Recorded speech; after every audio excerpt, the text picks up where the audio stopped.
Ça va parler de fêtes foraines, de trucs un peu bizarres qui se passent, genre vous savez, le genre de fête foraine qui vieillit jamais, puis qui repasse tous les ans au même endroit, enfin un peu creepy comme ça.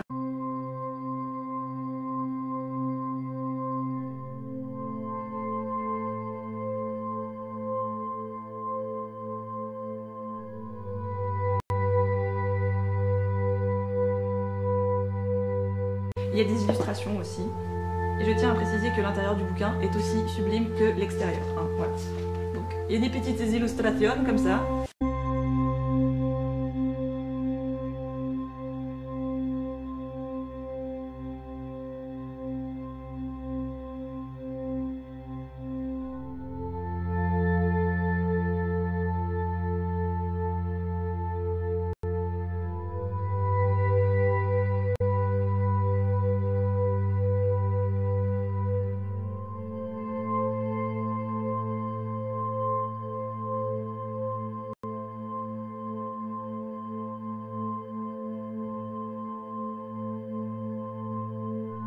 Et ça a été, mon Dieu, une agréable surprise. La plume de Anselme m'a tout de suite plu, de l'humour pas du tout gnangnan, de l'humour voilà, qui peut faire mouche sur les adultes. Bien sûr, évidemment, le côté fantastique et vraiment aussi gros attachement aux deux personnages.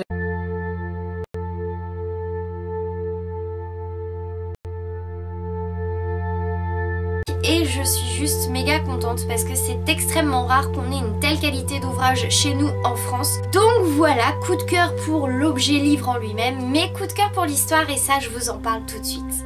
C'est tout ce qu'il y a de plus coloré, imaginatif, tout ce que vous avez pu rêver dans vos cauchemars les plus fous, du carnaval le plus étrange, vous allez forcément les retrouver dans cet ouvrage. Je ne vous dirai rien de plus sur cette histoire puisqu'elle est tellement jolie et tellement flippante en même temps qu'il faut que vous la découvriez par vous-même.